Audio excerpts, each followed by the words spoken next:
Selamat siang, nama saya Dewi Melati dari Politeknik Jakarta Internasional. Saya dari Prodi D3 Perhotelan. Saya mengampu mata kuliah Manajemen Sumber Daya Manusia yang terdiri dari bobot 2 SKS teori. Hari ini saya akan menjelaskan mengenai rencana pembelajaran semester mata kuliah Manajemen Sumber Daya Manusia yang saya buat. Mata kuliah Manajemen Sumber Daya Manusia ini membahas mengenai konsep, fungsi, dan praktek pengelolaan sumber daya manusia, serta penerapannya di industri perhotelan. Topik mencakup analisis jabatan, perencanaan SDM, rekrutmen dan seleksi, kemudian ada pelatihan dan pengembangan, manajemen kinerja, manajemen karir, kompensasi dan uang servis, retensi karyawan, peraturan ketenagakerjaan, hubungan industrial, dan penyusunan rencana strategis sumber daya manusia pada sebuah unit perhotelan. Seluruh pokok pembahasan akan dikaitkan dengan praktek nyata pada hotel-hotel di Jakarta.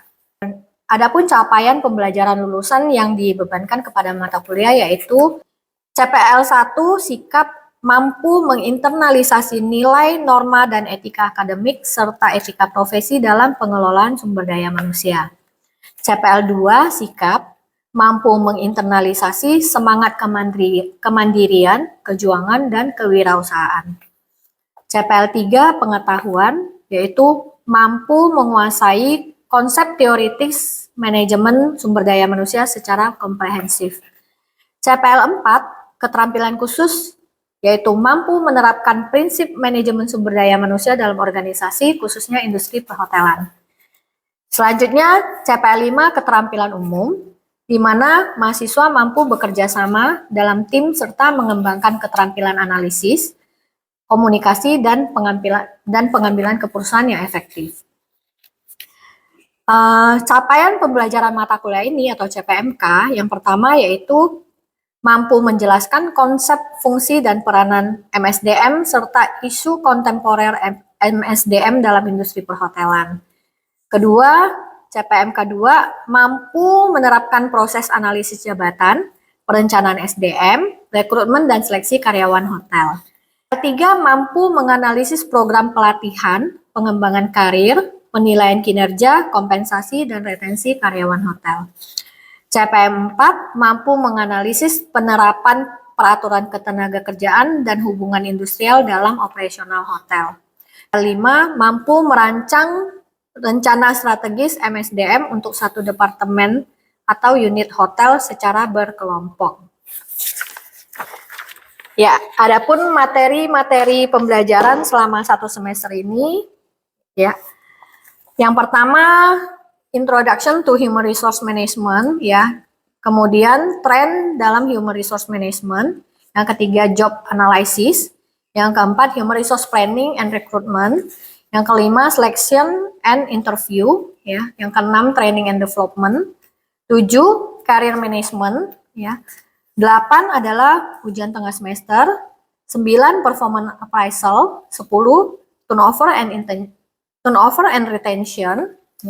11 compensation, 12 benefit and service and pay for performance, 13 hukum ketenagakerjaan, 14 industrial relation, 15 strategic human resource management, yang ke-16 yaitu ujian akhir semester. Bentuk pembelajaran yaitu kuliah dengan metode pembelajaran yang terdiri dari kuliah interaktif, diskusi kelompok, studi kasus, simulasi dan role play, dan pembelajaran berbasis proyek. Diskusi kelompok ini akan menggunakan kasus-kasus perhotelan, artikel atau berita, dan materi-materi dari hotel.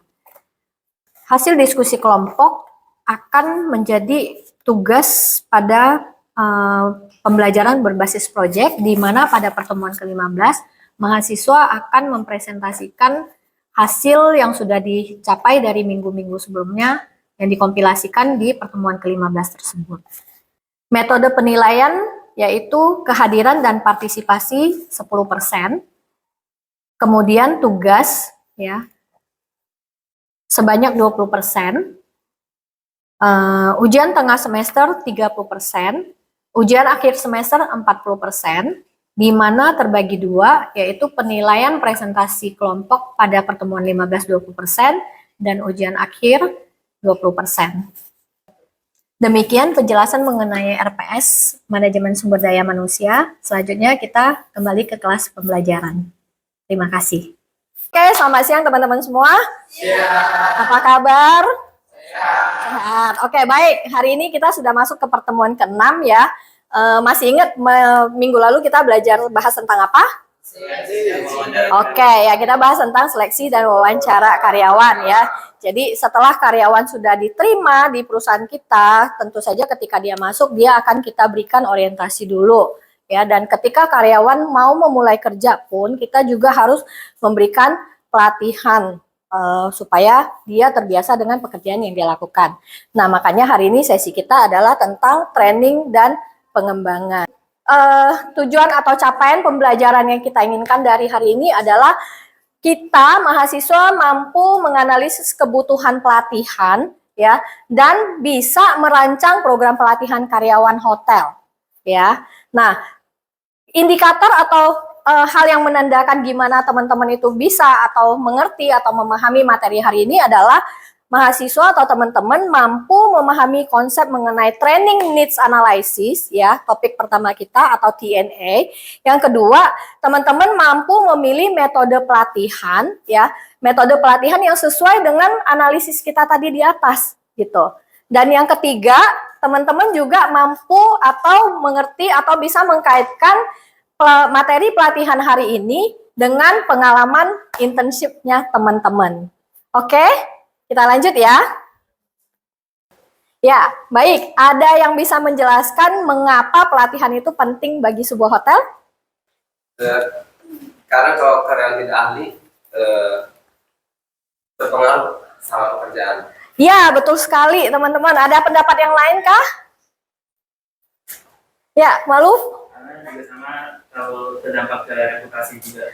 Ya, kalau misalnya kerjaan karyawan berantakan ya, berarti nanti akan mempengaruhi reputasi hotel kita ya. Tamu akan komplain kalau misalnya pekerjaannya salah dilakukan karyawan. Makanya itu pelatihan sangat penting bagi karyawan terutama di industri perhotelan ya. Oke, kita lanjut ya.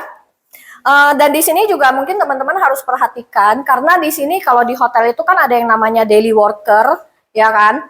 Ada juga yang namanya part-timer mungkin atau casual, dan ada juga yang anak-anak intern, betul ya. Nah, karena anak-anak ini biasanya mungkin pengalamannya tidak terlalu banyak seperti staff, tentu saja mereka harus dilatih supaya standar yang diterapkan oleh hotel, yang ingin diterapkan hotel itu bisa para pekerja daily worker casual ini bisa mengerjakannya sesuai standar hotel. Ya, oke. Kira-kira sampai di sini ada yang mau ditanyakan? Oke, baik. Nah, kita sekarang masuk ke konsep inti ya. Yang pertama tadi adalah training need analysis atau TNA. Ya, TNA ini harus kita lakukan sebelum kita merancang program pelatihan.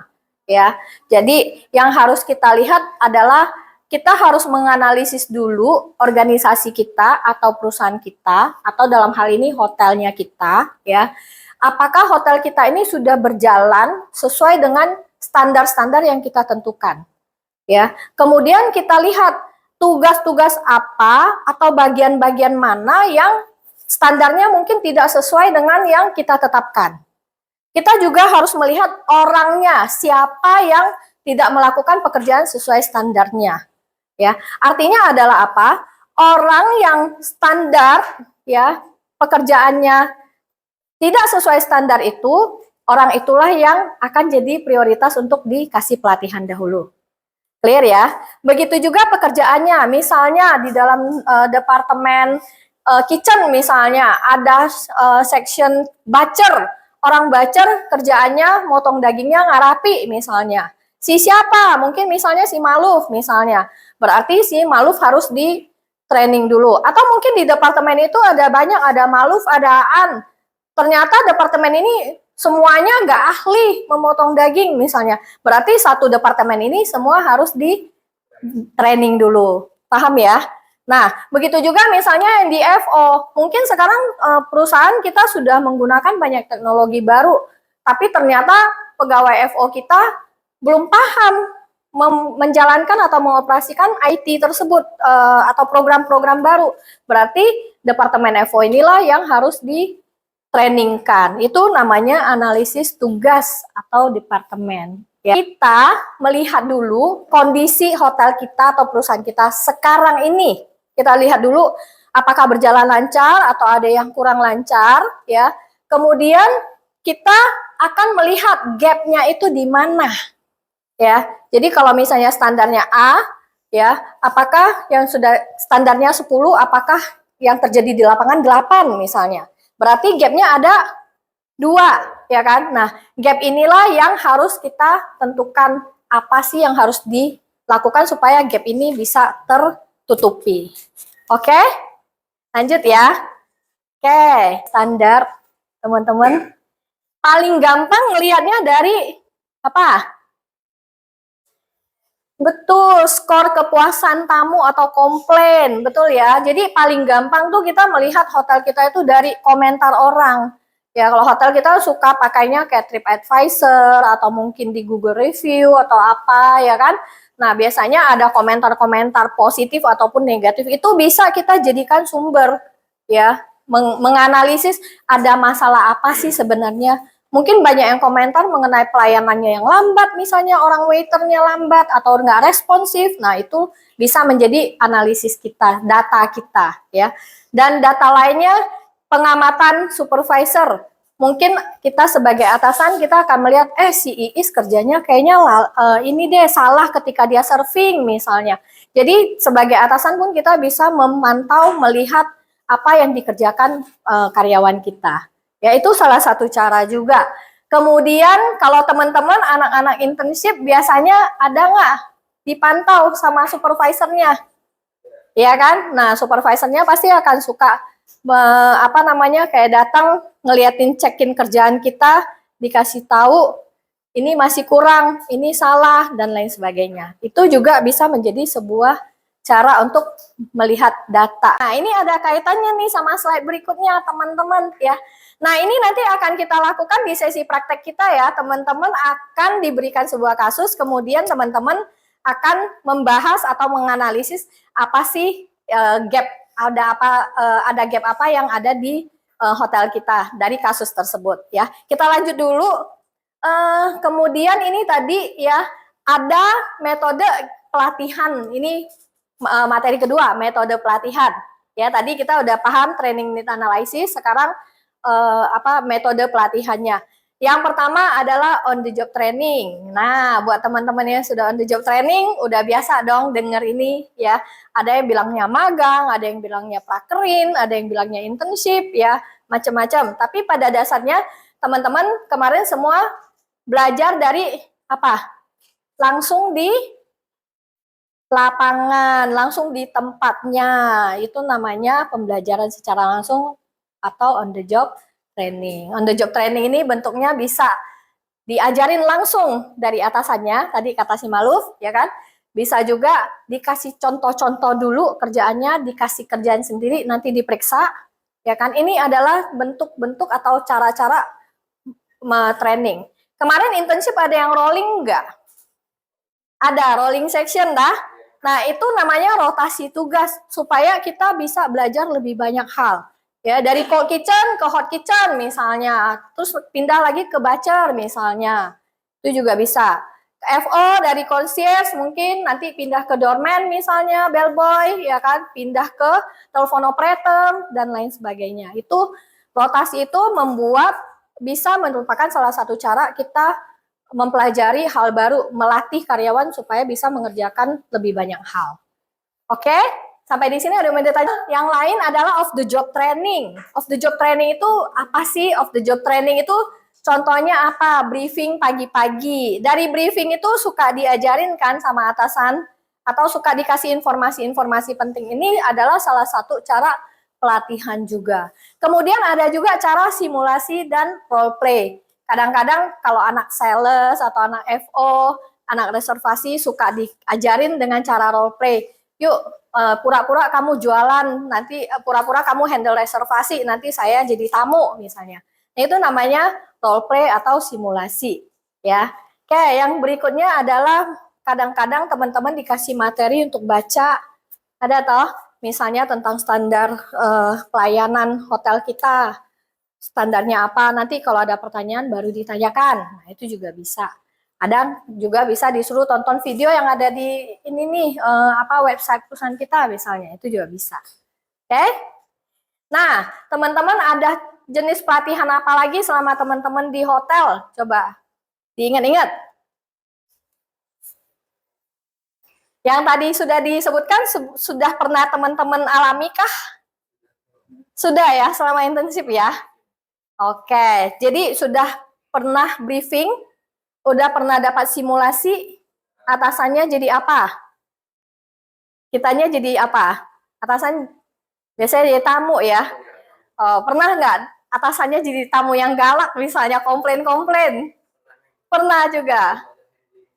Nah, itu adalah salah satu contoh dari metode pelatihan.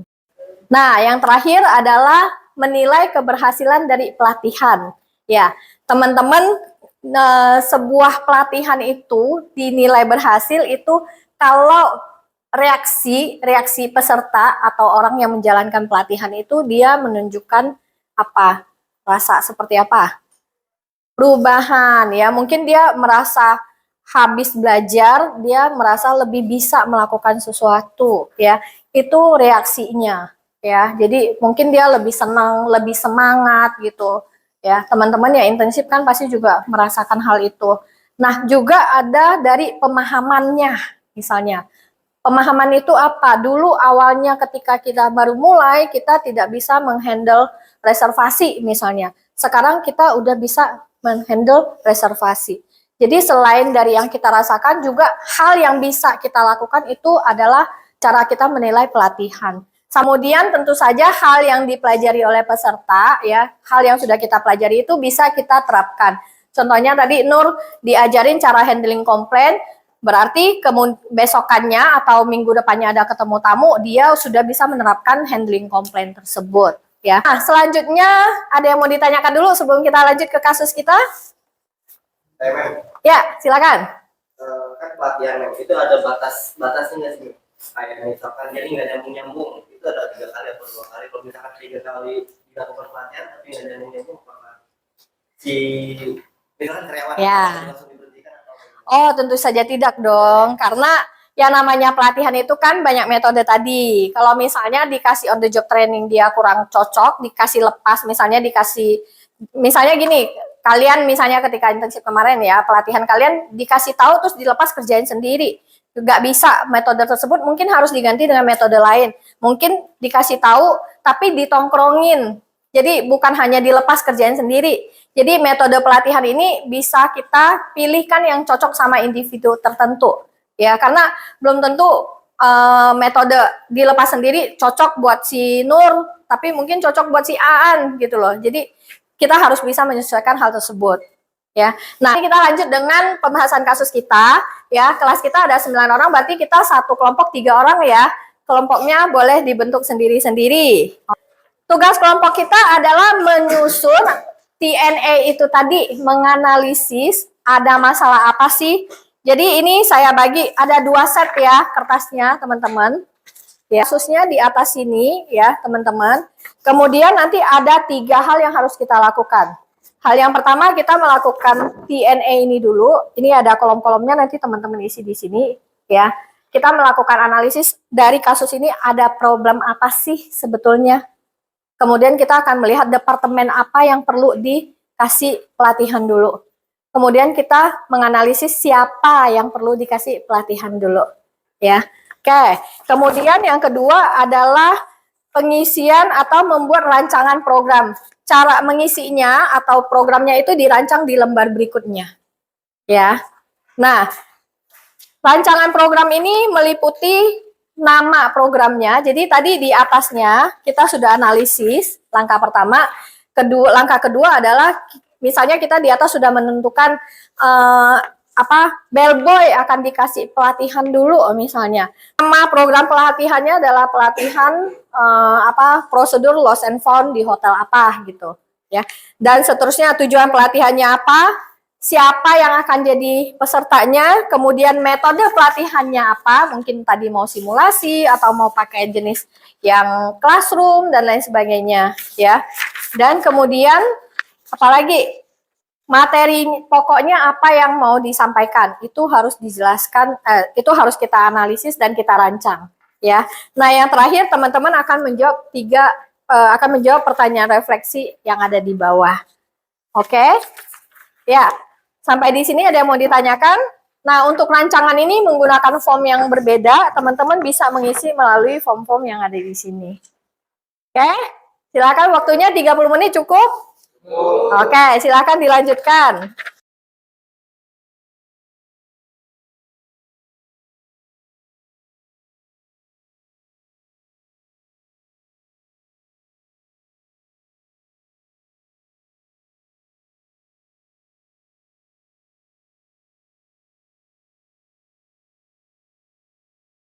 Ya, kita sudah selesai mengerjakan kasus ya, dan kita sudah membuat mengerjakan lembar worksheet kita.